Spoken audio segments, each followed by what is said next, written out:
Why can't you just be who you want to be? Do what you want to do and have what you want to have? Well, most of that stuff is wrapped up in the mind. It really is the mindset. But who is driving the bus?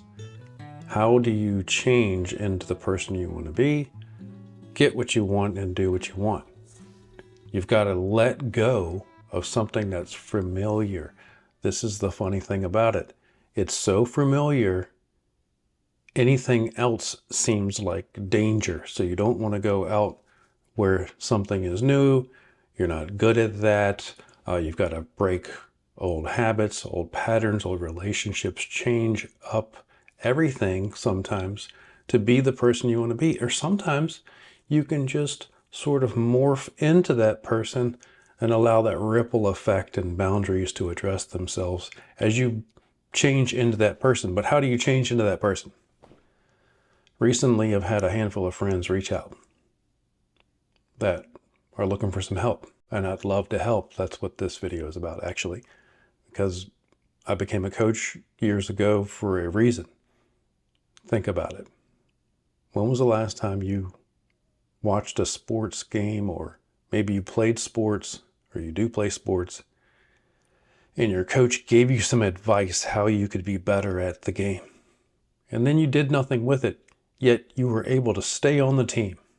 It doesn't work like that. A coach will give the drills. The player is to do the drills and the tactics that we know will help you win your game. So being a coach, we're trying to give you some tools that you can do some inner work to change some stuff about yourself. So if you're holding on to something, yet you want this thing over there, you want to be this person or have that or do that, but you're holding on to this thing that you know is the thing that's keeping you where you are, wouldn't it be easy just to let go of it? But it's not that easy, because we've got all these hard wires in our body and our brain, in these deep-seated neurological habits, sometimes biological habits. We've trained ourselves to, be dependent on some chemical or something like that. So how do we change it? Where do we start? Well, shoot, I've got massive toolbox of techniques, from neuro-linguistic programming, hypnotherapy, emotional freedom technique, kinesiology, all types of stuff. Yeah, this stuff, behavior kinesiology, how we can stir up that neurology, break those habits, break those patterns, so you can let go of what you no longer need, or the thing that's holding you back, and go be the person you want to be, do what you want, and have what you want. Where do we start? Well, maybe you've tried some stuff and it just didn't work out because you're stuck up here in that conscious mind. That's willpower. It works if you continually chip away at it. What's the most efficient way? And now that we know all this new stuff about neuroscience and neuroplasticity, then we know we are changing wires. And we have to be patient with ourselves as we change them. We can change the thought pattern in the moment. Boom. Well, the daily habit still needs to be a conscious effort to do the new thing, to be the new you. So how do we get to where the wiring really is? How do we get down to the real root of it, where the program is? And so we can implant new programming, maybe even use the old programming and just tweak it a little bit. That's the most efficient way to do it. Check this guy. That's a big head. Well, partially because of this. Let's check this out. You're really only running your mind like this. 1% of your day is from your conscious mind. 1%. It's actually way less than that. 99.999% of your day is run by your unconscious mind. This is where all the habits are stored. But guess what? You get a chance to use that conscious part of your mind to talk to the deeper unconscious part of your mind and do what we call autosuggestion, self-hypnosis, self-actualization, shadow work, all these titles, whatever you want to give it. That's what you're doing. You're trying to get down to that root, deeper self where the programs are and update that stuff. But it's funny, this little headband here, we have this wall between our conscious mind and our subconscious mind because a lot of the stuff's on autopilot and we don't need to take responsibility consciously to digest our food, beat our heart, heal a scar, drive the car anymore, ride a bike anymore. All these things start to become autopilot and are run on automatic programs that we've installed, so we don't have to consciously think about it. Guess what? All your bad habits are the same way. We need to actually consciously go in there and override them, install the new one, uninstall the old one, and do something about it and break down this little wall. This is called your critical factor. This is where you have some critical thinking, which is a good thing, but it's also that wall. So when you're in a heightened energy state, that wall is really kind of thick. If you're in a really calm state, then it starts to get a little thin. At night, when you're sleeping and your conscious mind is sort of just turned off, it's wide open. Under deep hypnosis, it's wide open. Even under just a light alpha trance, like when you're driving or walking outside and relaxed, it's pretty open. You have a unique chance right then to do something about it. But what do? Well, you got to start with your language, man. You've got to use good language and understand some principles of the subconscious mind.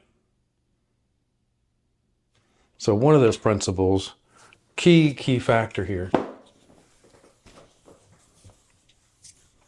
is this. One of the key factors, the subconscious takes everything literal.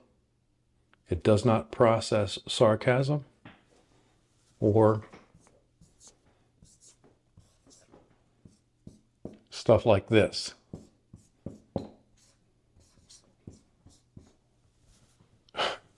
Don't think what? Don't think of what?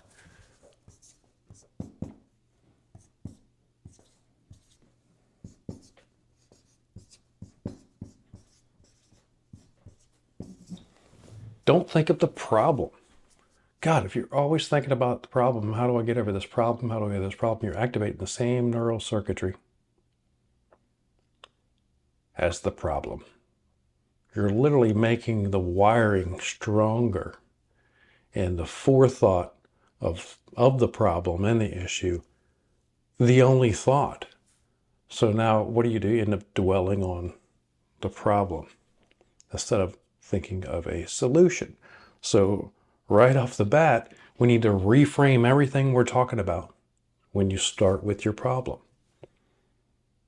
Now, if you're stuck in the problem and stuck in some emotions attached to the problem, then how do you get out of those emotions? So we're going to work with some stuff called submodalities, okay? Submodalities are the detailed portions of your sensory organs, like your vision, hearing, taste, feeling. Okay, so we're visual, auditory, kinesthetic, and then we have some other senses. Those are the main kind of learning factors we use in our perception. In our mind's eye, those are the main things that we're thinking of when we think of an image or a thought. Normally a picture comes along with that, or a sound or a feeling.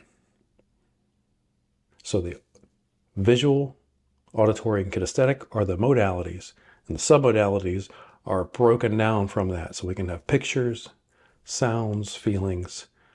We can have smells, tastes, and even self-talk. Sometimes you hear those words inside.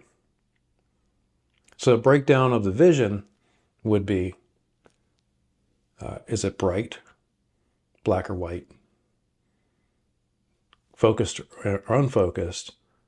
Auditory could be where the sound's coming from, inside, outside. Is it loud? Is it quiet? Kinesthetic is the feeling inside your body. Is it calming? Is it anxious? Is it something you're touching outside your body? Those are the submodalities. So we can actually tweak those to feel differently about any subject. Think about it. If you were to close your eyes right now and think of a problem you're having,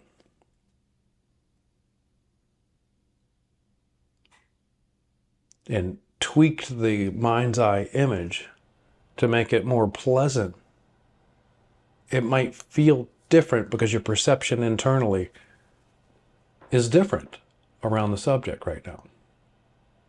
It's neat that we can change our perspective internally, and that will change our view of something externally. That's called subjective reality. Objective reality is a thing like, oh, this is a whiteboard. We all believe that's a whiteboard. That's objective. That's an outside thing. No big deal. But if we react to that outside thing, that's subjective. Some people call it a whiteboard. No, that's not a whiteboard. That's just a board that's white. People will react to objective reality subjectively. You can always change your perspective and subjectively change your reality, basically. It's kind of funny like that. So submodalities is one way. But if we summed all that right up, this is one of the first things that I did when I learned all this stuff for myself.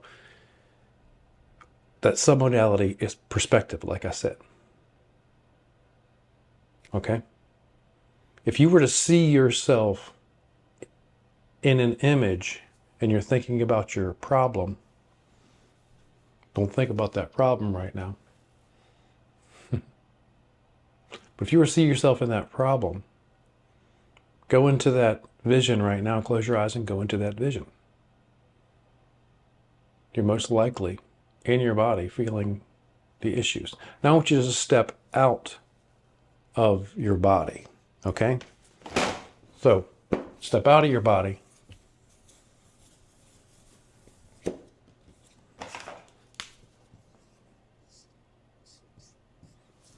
You. But I want you to be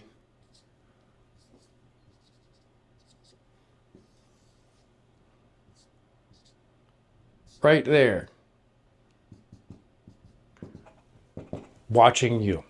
Okay? Don't be you in the vision or the memory or the future thought. Be you standing next to you. Dissociated is what we call. You're not in your body, you're watching yourself. It most likely feels different, doesn't it? Now you're seeing yourself from a different perspective. Maybe you can float up high above and see the big picture. Maybe there's other people in the scene. Maybe your problem seems kind of small from that angle because other people don't seem to have that problem. So they must think of it differently inside and respond differently around that subject. And maybe you could go over and float by them and see from their angle exactly what are they thinking, how are they dealing with the problem. Remember, there's always more information around any subject, and even inside your head. If you saw one of my earlier videos, we talk about how much information is coming into the subconscious and gets filtered, and actually how much we're actually consciously aware of. And really, remember, that's just 1%, less than 1%. The rest of it is information deep in the neurology. So believe it or not, you have more than one perspective on any subject. It's just deep in you. You've got to go look for it.